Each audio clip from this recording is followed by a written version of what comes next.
got a lot of ideas, and that's that's precisely why it's a good idea that ESIP kicks out the chairman every 2 years and nominates another one, because the new one has lots of good, exciting ideas and takes things in a different direction. So I'm really excited to see where we'll go in the next 2 years under Dave's leadership here. But cool. So this is my, but I would like to, yes, I did invite Mattia. And Mattia, it's actually kind of cool that he's probably going to be, in a way, sort of closing out this very, not closing out, but we've had a long, before we go a different direction, we're having one more sort of Pangeo related Jupyter Hub, Python ecosystem talk. And this is kind of cool because it's actually, an application that's serving the needs of a particular community built on this more general framework. So with that, I'll just turn it over to you, Mattia. Okay, thank you, Rich. So yes, today I'm going to talk about OceanSpy, which is a Python package that we are developing here at Johns Hopkins in Professor Haine group. We are physical oceanographers. And I'm going to show you how we are using OceanSpy to post-process our data that are stored on a platform here at Hopkins, which is called SciServer. So OceanSpy works with on any machine. It doesn't need SciServer, but we are developing it with this purpose to give access to our data to everyone, basically. Mattia, have you shared your screen? I think so. Oh, yeah, I just gave you control back, and if you hit show, there we go. We got you now. Yes. Okay. So you've seen the slides, right? Yep. Yeah. Okay, cool. So just a couple slides about the goals of OceanSpy. So the first one is to build a collaborative environment, and I think that's a very important point. So when I started my PhD here at Hopkins, since the very beginning, I started using SciServer, and I started building this tool. It was a MATLAB tool, was called JH2 MIT GCM Tools, and the goal of that tool was to help anyone, even people that have no experience with ocean models, to post-process and get information from our simulation. So we run models here in our group, and right now we are running a mainly regional configuration of the MIT GCM for the North Atlantic. So the other thing, we want to build very easy tools. So the main feature of OceanSpy is that it's supposed to be very easy to use. So you don't need a lot of experience with Python in general, or can be X-array and Dask. And finally, we want to try to contribute to the concept of being able to reproduce whatever we're doing for research. So for example, for my first paper that was using JH2 MIT GCM tools, we published the notebook itself. So in the paper there was a DOI with all the codes to reproduce the data. So OceanSpy will allow you to do that too. So OceanSpy builds on a few packages that Rich mentioned before. X-array is the most important for sure. So all the data are handled using X-array. There's another package that is very important. It's called Dask. There have been a few talks on that too. OceanSpy is not actually directly using Dask. It's mainly X-array, which is built on top of Dask, that is doing the hard work basically. And finally, we use another important tool for us, which is called XGCM. It's a very specific tool for the kind of grid that our model is using, is a C grid. So our grid which are staggered. So there are several grids for different fields in the model, and I'll show you a little bit more about it later. So let's start using SciServer now. And so this is how SciServer looks like and works. So you need to create an account. I think right now is everyone can create an account. You don't need any specific permission, but I'm not completely sure. So it could be that someone has to accept your your account. So once you enter inside server, you have several options here. So the most important I'm going to talk about today is the Compute Interactive option and the Compute Jobs option. So they are both basically, they do the same thing. So they give you access to the data using Jupyter Notebook or Jupyter Lab. But the first one, the Compute Interact, is interactive indeed. So you can see right away what's happening in your notebook. The second one is basically a batch system. So you send your notebook to a queue, and then you will get an output after sometimes, depending on what you're running. There are also some other cool feature inside server for sharing code and collaborate. So for example, there is this group functionality. I have several projects. I'm working with everyone in my group to, for example, create some tutorial for Ocean Spy. So these are basically all the people in my group. Okay, so I'm gonna use Compute Interact today. So the only restriction with Compute Interact is that right now the way is server is structured is that you basically have access to a virtual machine which is shared with many other. I'm not sure how many, but with other users. So the memory and it's limited right now. So the way I'm using server right now is I'm creating my code, I'm making sure that everything is working, and it's quite easy with Ocean Spy because everything is in lazy computation. And then when I'm sure that everything is working fine and I'm ready to run my post process, then I send my notebook to the queue. But for today, I will use small data so we can see just how it works. So I'm gonna just show since now, so hopefully we'll get to the queue right away. I'm going to show you a job, how it works. So hopefully we'll be done by the end of the talk. So I have a notebook ready here. And will be, so there are a couple of options. I never use the GPU myself. There is a large job domain and a small job domain. We're going to use the large job for now. And I'm going to call it as demo, for example. And here there are several images. And basically the image has already all the packages installed that you use. So we created an oceanography image, so you don't have to take care of all the installation that sometimes can be painful. The data volumes, so these one are basically the directory that contains several data. So we are not the only group sharing our data on site server. So we're gonna choose the ocean circulation one.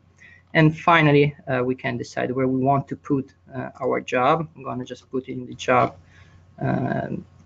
folder here in my Scratch directory, basically. And then we just have to choose our notebook, and I'm going to have something ready here. It's a job, is this job here. And I'm going to just put it in here. Okay, create the job. Okay, so it's preparing to submit, and hopefully we'll start. I think it will start now. Well, we are in the queue now, so hopefully it will work. Anyway, if it doesn't, okay, there we go. So we started the processing now, and you can see some things right away. So you can browse the directory with all the files. Yes, right here. So there are several things that you can look at. That's the job, that's the notebook basically I created, the original one, and you can download it anytime. Okay, so that's for the job. So at the very end, I'll go back here and we'll see what's the output. Now I'm gonna go back in the interactive notebook, and I'm gonna create a container. So now we're going in the interactive phase. And I have several options, basically the same that we had before. I'm gonna choose the ocean circulation one. And I'm going to choose oceanography for the image, which has already all the packages installed, the Ocean Spy as well. And I'm going to just give a name. I'm going to call it ESIP Live. Okay. And I'm going to just create, let me just make sure everything's fine, looks fine. Yes. Okay. So I have the container ready now. Okay. For some reason, the first time when I click the first time, it's not always working, but nope. Okay. So you have two options. You can use Jupyter Lab, or you can use Jupyter Notebook. It doesn't make much difference. I usually prefer Jupyter Lab. I think it's better to show stuff in Jupyter Notebook. It's better to read. So there are several folders. There is a temporary folder which is not backed up. The ocean circulation, you don't need to use this, but it's just it contains all our simulations. So it's very dependent how we organize the data. So you don't really need to look at it, because OceanSpy basically will import everything for you. And then there is the storage one. And so I'm gonna start just a notebook a little quick, because I made some a terminal. I made some update to OceanSpy, so I'm just gonna update it. I use the GitHub one. Okay. So it's pip install OceanSpy, and I'm gonna install it from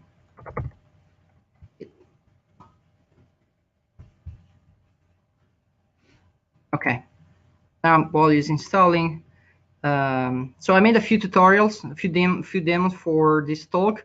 I actually put it online, so if you want to look at it, they are in the read the docs basically. So there are a few demos here.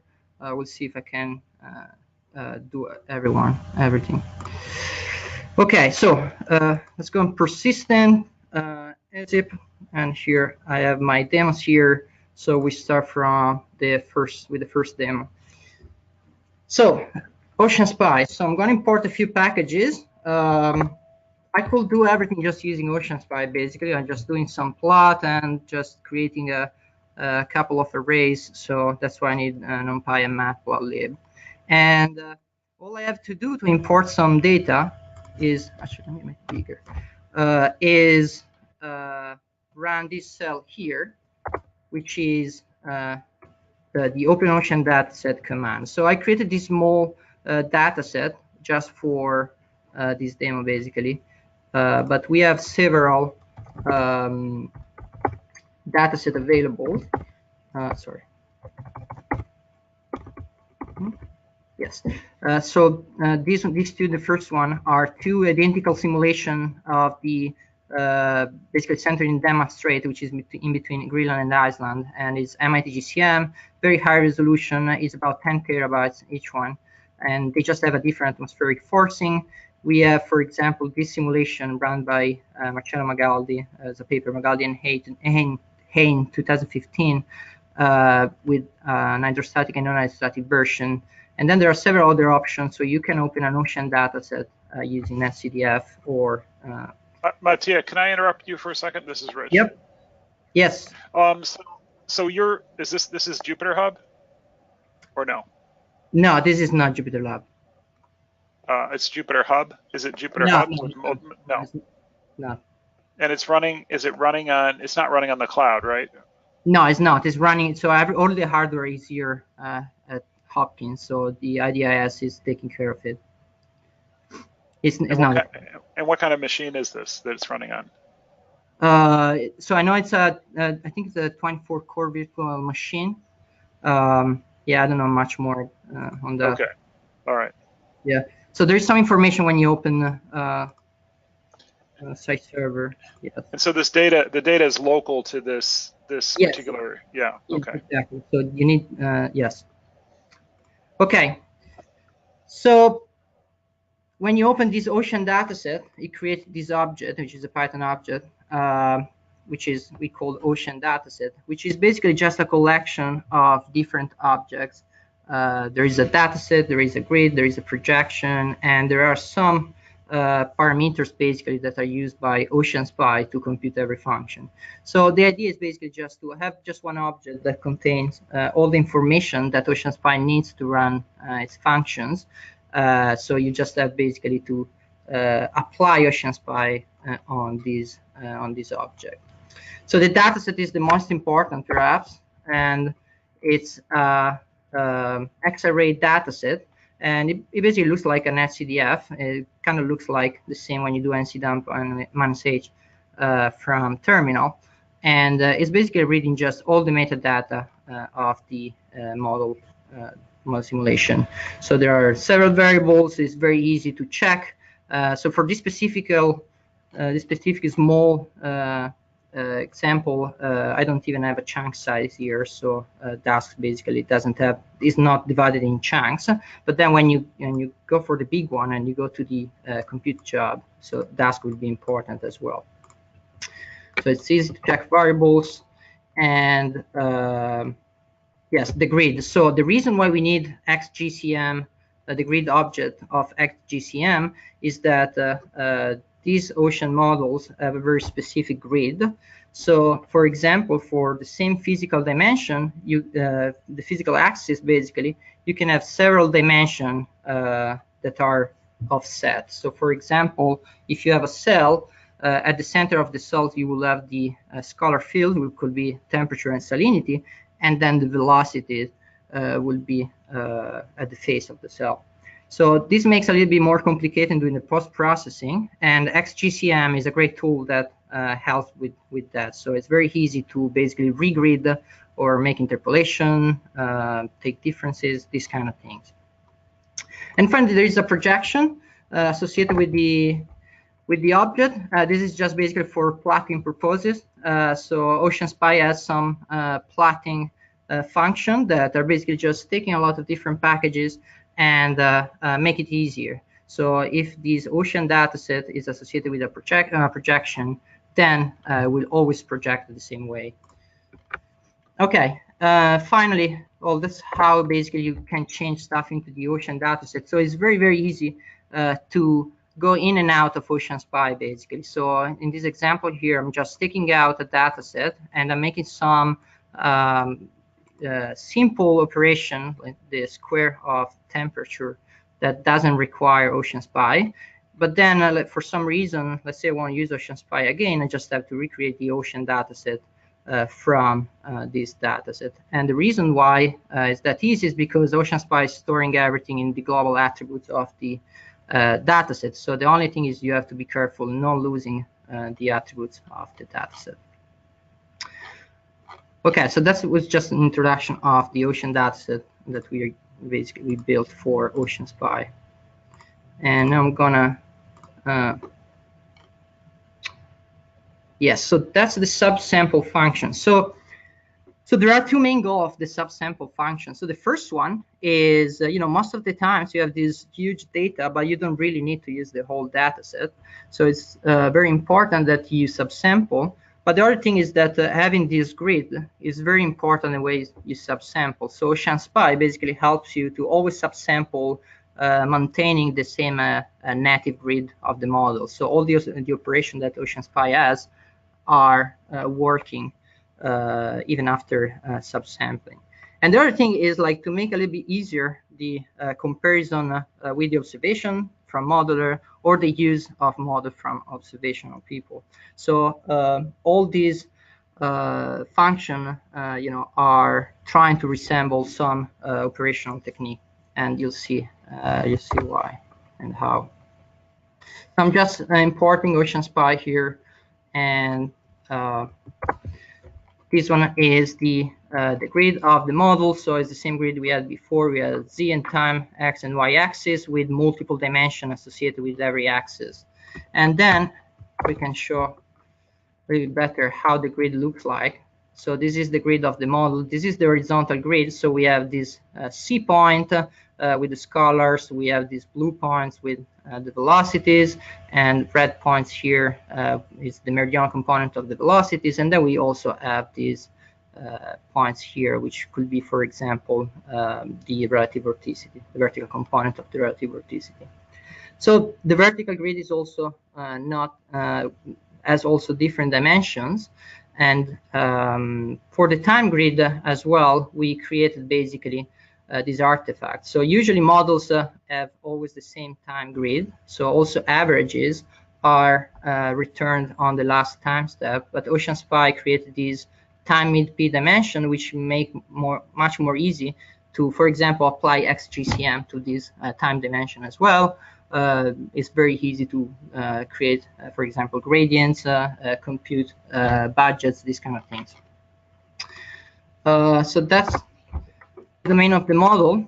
So this whole data set right now, I think, is about 40 gigabytes. So it's not huge like the other one, but that's just for the interactive visualization. So this one is the domain. So this one is Greenland here, and this is Iceland. And now I'm gonna run the cut out.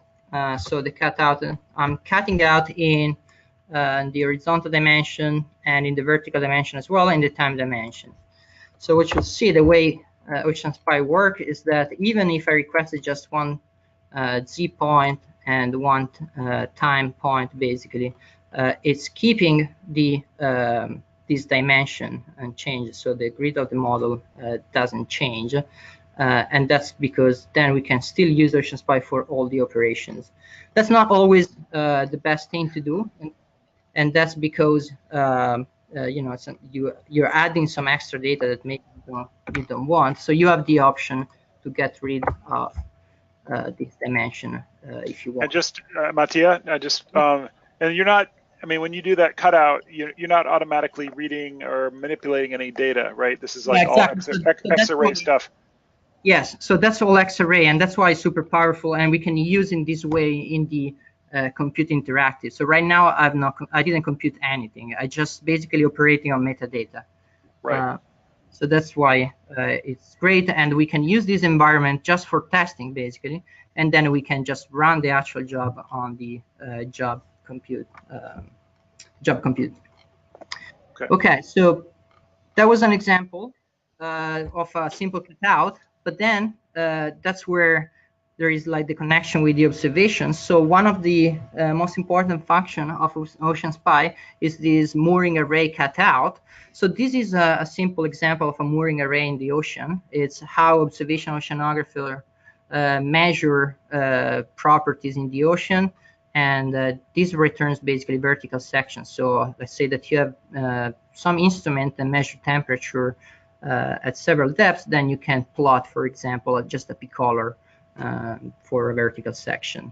So this one's staying in the ocean. This is a buoy, and there is an anchor here, and there is a chain of instrument in tension. Okay, so we can do basically exactly the same thing in OceanSpy, and still OceanSpy will keep the native grid of the model, even if we have a section. And the reason is that basically is try to find a path that follows the grid. So I'm going to show you how the grid will look like. So first of all, I'm going to do a subsample. This is an example for a real mooring that is out there. It's the Kogor mooring array. And I'm going to do the cutout. And this one is going to take a few seconds because the OceanSpy is trying to trying to find the right path. And now we did the cutout. And you see that we have a new dimension, which is mooring and mooring mid-p. So we have a lot of different moorings. And we have the midpoint dimension, just in case we want to see, for example, the difference between two mooring. And we still have also the X and Y axis, but now they only have 2 points for the X plus 1 and 1 point for the X point. And that's how the mooring grid looks like. Yeah, it's a big figure now. I think that's taking a little bit. Yeah, so actually I'm triggering now the function that is looking for the mooring path. So that's what it looks like now, the new grid. We have these moorings. I'm plotting just the first 10, but I think there are about 200 moorings for this specific one. And we still have the same grid of the model. So for every single mooring, there are two U component, so the zonal component of the velocity, two V components, and there are also 4 G components that will be, for example, for the relative vorticity. So for example, if you want to take the you want to compute the relative vorticity, then you have basically to use these two dimension here and these two dimension here, and so on. So now we're going to plot the vertical section, and what OceanSpy is already doing is interpolating everything already. Looks a little bit slower than the usual. Okay, so so I just run the OceanSpy function to plot, and when I run this function, it's already interpolating everything. So for example, I'm plotting the meridional component at the velocity, but with this new grid, we have for the meridional component, we have this dimension here and this point here. So it's just using basically XGCM internally to return everything on the same on a different grid, and so we can visualize how the mooring looks like. So that's not the only way to do that. So I would say that this is probably the most accurate way to take out fields from model data. But you could actually just use a simple interpolation since the very beginning and compute all the fields on the same grid.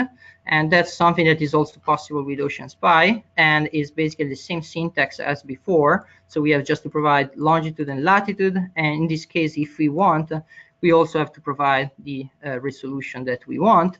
And same as before, the model we will cut out the original data set, but using an interpolation. So now the model is the OceanSpy is using XESMF, which is another package in the Pangea environment, and the difference is that now we are actually triggering the computation. So you'll see that the OceanSpy is now computing these interpolated fields. Mattia? Yes?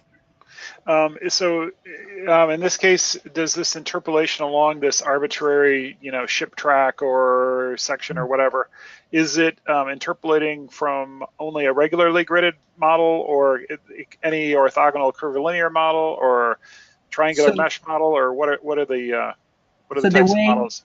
The way it's set up OceanSpy now, the way we tested, so it's supposed to work for any spherical curvilinear coordinates, so we have rectilinear coordinates or curvilinear coordinates as well.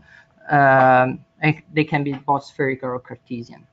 Okay. So basically, we cover almost all the MIT GCM grids. Okay. And you have different options also so I'm not going to go into like more fancy stuff, but you can change the interpolation and that you can use these kind of things. So again, this is try to resemble what an oceanographic campaign looks like. And actually, we have a group especially that use some of our tools, especially the particle code, to design their campaigns. Okay. And we can plot this vertical section, and you'll see that it looks quite similar to the other one. So for this specific case here, differences are quite small. But depending on what you're trying to understand and estimate, it's very important which interpolation you're using. So for example, if you want to compute budgets or fluxes, mooring is definitely the best one that you should use. Okay, finally, we have a function to extract properties from particles. And this is because basically in the future, in the near future, OceanSpy will have Lagrangian capabilities as well. So we already have the code, which is in MATLAB though. So we have to do the migration from MATLAB to Python. And this is a funded project now. So soon we will start to work on that. But we already have the code basically to use nearest neighbor interpolation to find the properties of specific parcel. So here I'm doing something very easy. I created 10 particles with a completely random path, so there will be no structure in the output, but then you can easily just visualize the sigma properties. Okay, so it looks like it's slower than the usual today. I don't know why.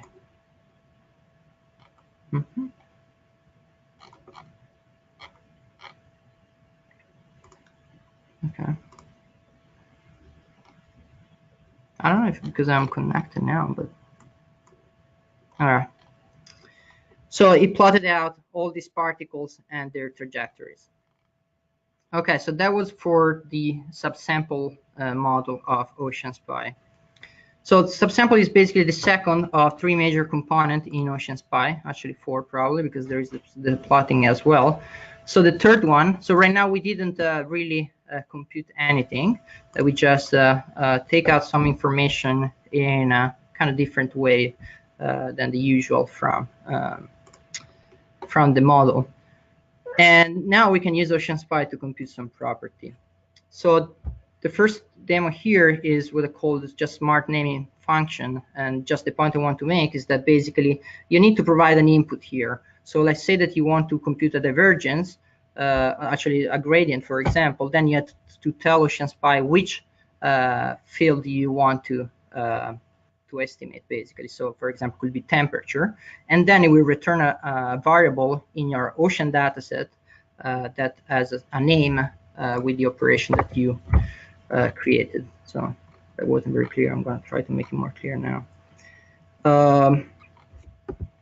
So that's the syntax how it looks like. You can either call it directly from Ocean Spy. So it will be Ocean Spy compute potential density anomaly, for example, and it will create a data set. Or you can call it directly from the ocean dataset object, and the new variables computed will be put into the ocean dataset.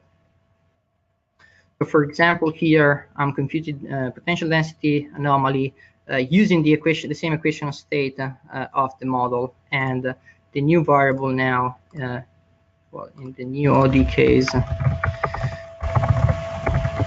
will be the data set will be here. Yes, so sigma 0 is a variable that has been computed, but we're still lazy, so we didn't compute anything yet, but we have all basically the algorithms to trigger the computation for density. Okay, so for the gradients, for example, the way it works, I can, with just one command, ask for the gradient in temperature, and I didn't specify any axis, and Ocean Spy already basically created a function to estimate the y, x, z, and time gradients. I could actually ask for just one axis if I'm interested, or something like that.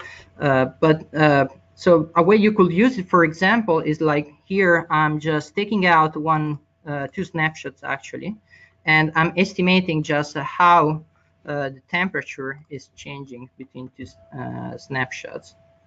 And I'm plotting it out, and that's how it looks like. So, you know, everything is in the in this SST ocean dataset. So there is a new function that has been added, a new variable has been added, and is this variable here, which will be dtemp over dtime. And you see that also the units now are consistent with the field that we are looking at. So this is how it looks like in the model, the evolution of temperature with a 6-hour lag, basically. And here you can also see that there is a new dimension. So all the dimensions are consistent, already consistent with Ocean Spy, and it's in this new dimension, which is called time mid-p. And I could do something more interesting, like, for example, resample the model in time as well, doing every 2 days instead of 6 hours, and plot. This is basically just an X-array plot. I'm plotting the difference every 2 days for 4 different cases. Okay, so that's an example. Then there are several functions. So the gradient that we already seen, there is the divergence, there is the curve of any field, and there is the Laplacian. Mattia? Yes. One more time, is this for only for regularly gridded data or rectilinear data, or is it for does the curl work for a curvilinear orthogonal data set? So I think it should work for the curvilinear as well. So Ranske is now leading it and is trying to test it and trying to see what needs to be changed for curvilinear. But it's supposed to work for curvilinear as well. Okay, thank you. Okay, so another important field that we have is the weighted mean. you know, most of the time these models don't have regular spacing between grid points, and it's very important using weighted means. And what OceanSpy is doing is using the right weights depending of the average that you're looking for. So for example, if you just want an average in Z, like in this case, the units of the weight will be just meters, because you have to weight just in the vertical component. But if you want to take, for example, an average of a snapshot for the whole domain in X, Y, and Z, then you have to do a volume weighted mean. So that's what OceanSpy is doing here. So it creates this weighted mean temperature, is already weighted, and if you want to, it also returns the weights that has been used.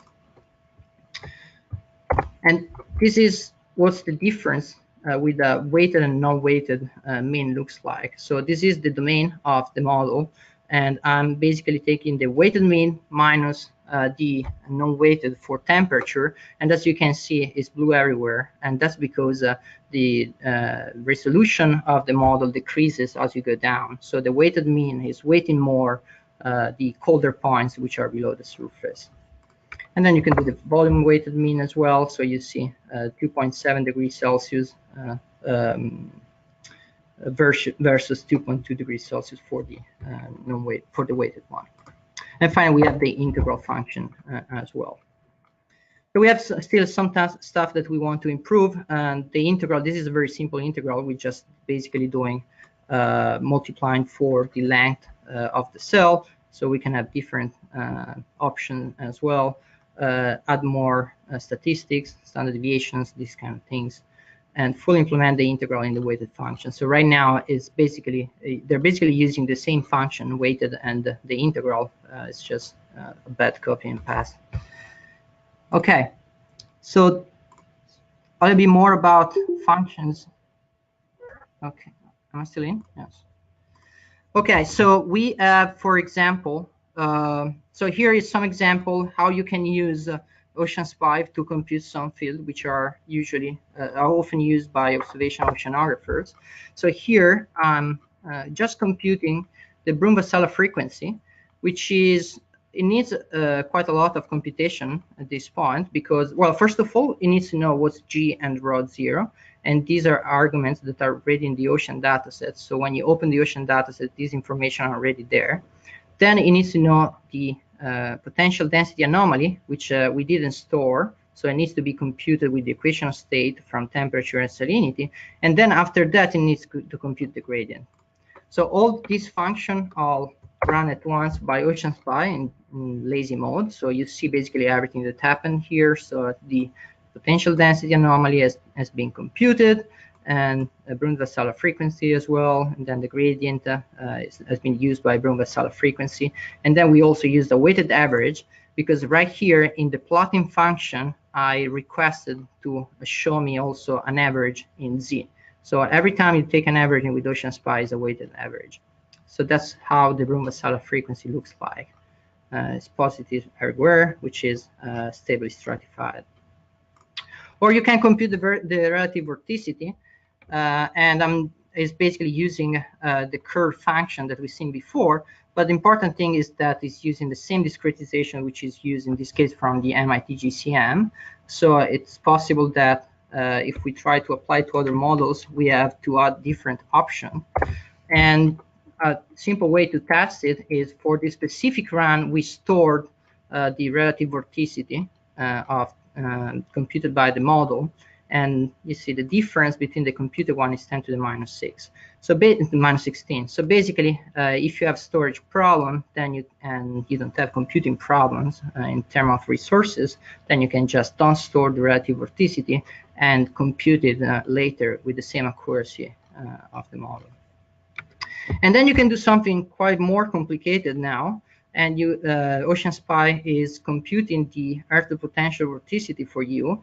And this was now is using a lot of different functions built in OceanSpy. So there is the vertical component of the rotation. There is the relative vorticity. There are a lot of different fields. And so you see that quite a lot of things will show up in the terminal. That's all that has been computed by OceanSpy. but you only have to basically use one command for that. And I think I'm also plotting here. Yes, that's why it takes a few seconds. And here is a plot of the Earth to potential vorticity, the full Earth to potential vorticity. Okay, one more quick one for the vertical section that we've seen before. Oh, that's why it's lower. Probably have to. Okay, so here is how you can apply a function to vertical section. So if you use the mooring, for example, the mooring section, then you can basically use all the functions that are used by OceanSpy. But if you're not, if you're using, for example, just the interpolation, then you need to be careful. So sometimes you have to run the function before rather than after. So you're going to lose a lot of you waste a lot of computation on trying to compute something that you don't need, because you need to perform this computation before the interpolation. Anyway, here is the mooring, and we have a function for the mooring which computes the volume fluxes. So what's called the transport, and units are meters cubed over second. So I'm going to show you how works this function. So the proper way for this kind of model to compute these volume fluxes is, rather than just interpolating the velocity and rotating them, is just look at the grid and check the path. So for every mooring, basically, there are two different paths. One will be the blue one and one will be the red one. And then you can estimate the inflow or outflow just by looking at the fluxes through these cells. So what OceanSpy is doing is computing these fluxes. So we have this delta here, we have the velocity components, and returns everything on the C point. So it will sum these two here, and it will do the same for this path and this path here. So it will return two paths. And you can have any kind of path. You can have a closed path, you can have a path that goes up and down, and OceanSpy will tell you the direction of what is considered positive for OceanSpy, which will be either inflow or outflow, basically. So in this case, positive means it's going northeast. And okay, so that's what OceanSpy is doing internally. But all you have to do is run this command, basically, that we ran already before. So here we already computed, we ran basically the algorithms to compute it, and then when we will trigger the computation, then will actually be computed. And that's how it looks like. I think I'm just plotting. So what I'm doing here, I'm computing the transport, and so the units of the variable outputted by OceanSpy is already meters cubed per second. So I'm just summing everything on the z-axis, and then I'm taking a cumulative sum using the mooring dimension. So I'm basically integrating from here going to eastward. And as you can see, I mean, you can understand a lot of different things here. When it's going down, you have basically an outflow. So flow is going from north to south.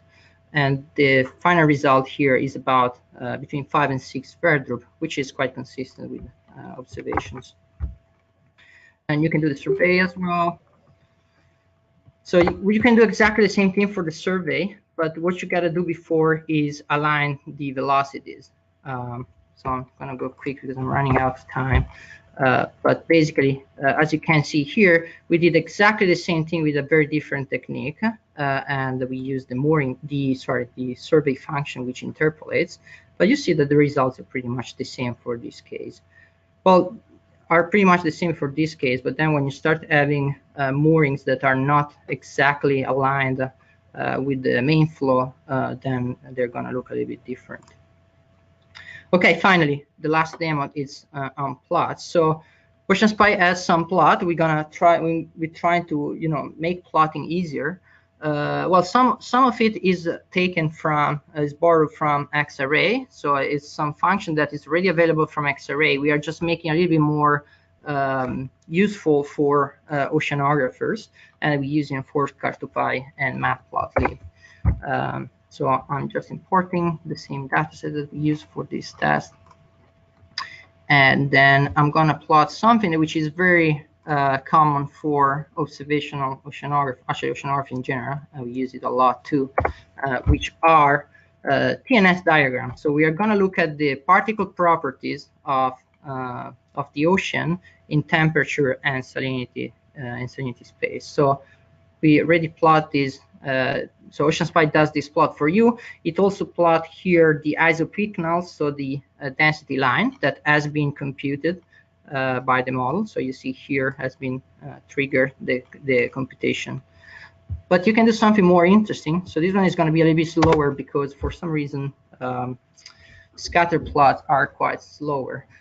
But anyway, so you can plot, for example, some field in it, and you can also take an average, which will be a weighted average for OceanSpy.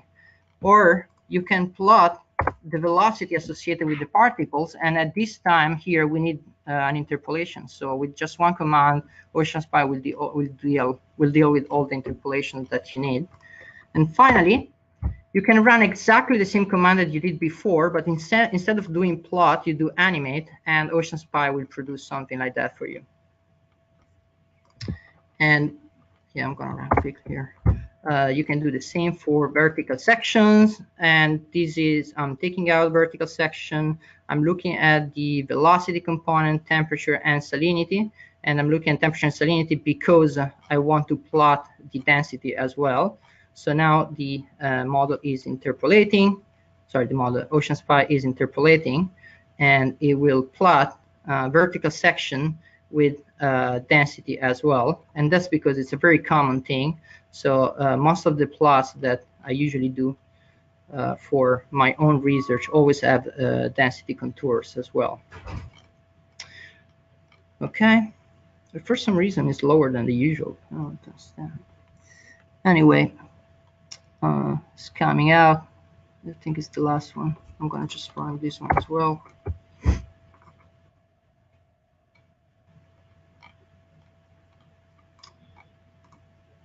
Okay.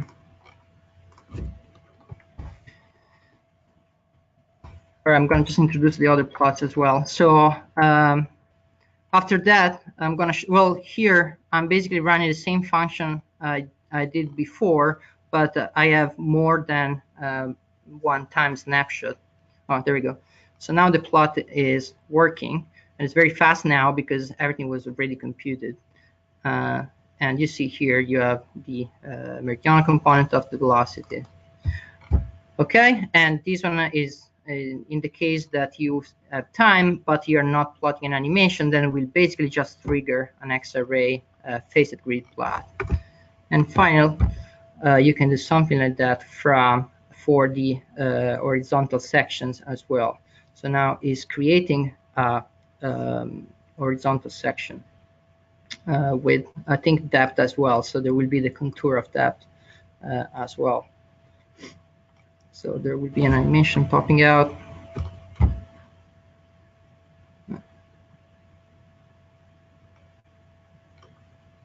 Okay, there we go. So this one is kinetic energy, and it's very easy to visualize what's happening in the model.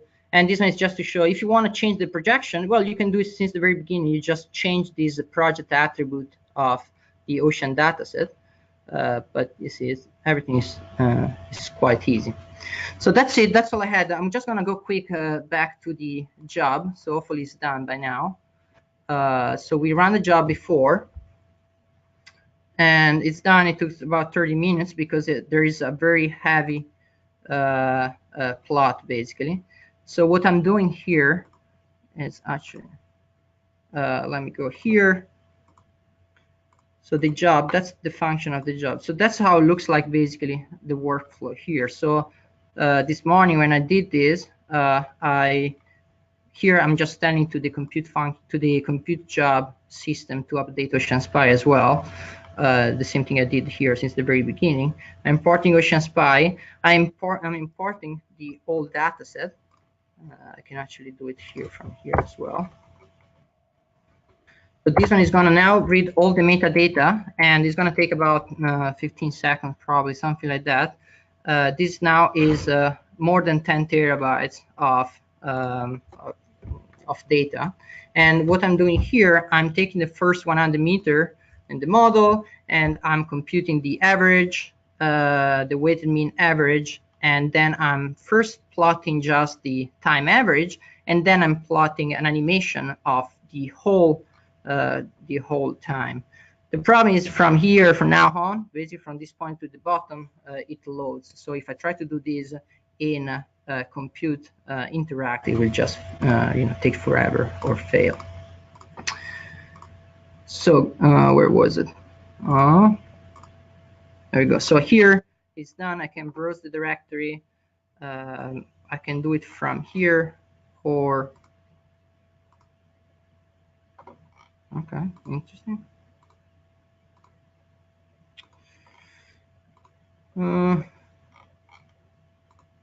So for some reason, okay, so here you are supposed to see what's the output.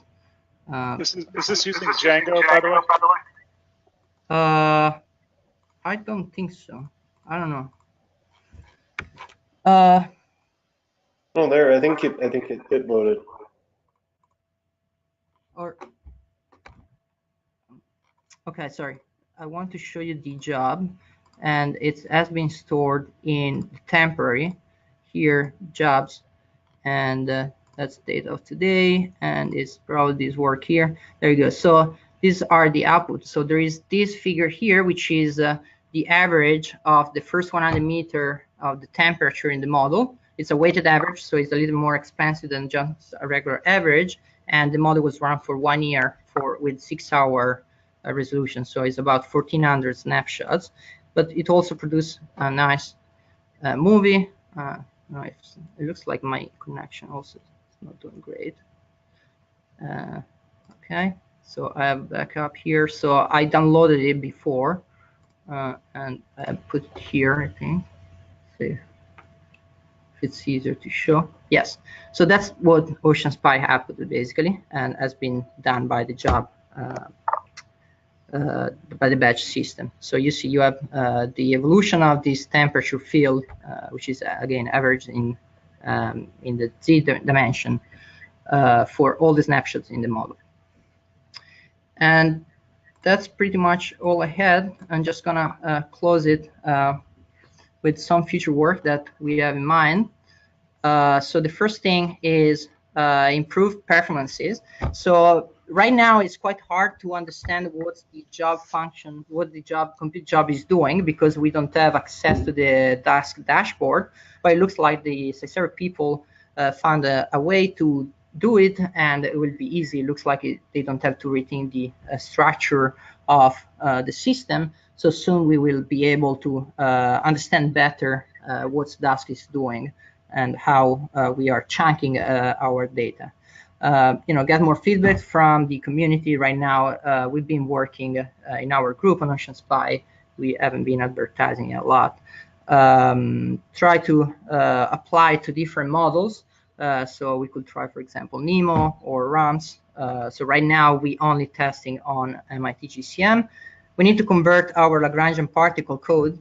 And finally, there is a funded project which is led by Professor Haine, which basically will bring here on-site server from a few petabytes of data from a global circulation model.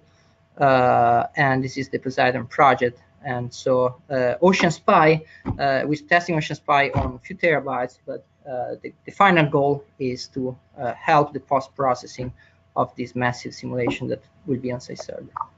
And thank you all. That's it. I'm going to just show our group here, and I'll take any question if there are. Yeah, let me just say thanks, Mattia, for that was as a physical oceanographer and modeler, it was super cool stuff. And for those of you who aren't physical oceanographers or modelers, hopefully you saw some ideas that you could use perhaps to look at other, or at least approaches you could use for other large data sets. I'm glad to see that you're actually looking at models like ROMS, because that's what we use here at the USGS. And of course, WRF and would be, there's no reason you couldn't use it for atmospheric models as well, right? Yeah. Just Tour you de probably force, live demo there. It's wonderful.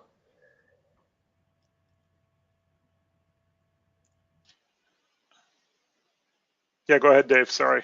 That's all I have to say. Thanks. That was great. That was a serious tour de force of live demo. Thanks so much. I don't have a heck of a lot. We're at our hour. I need to jump to another call personally. And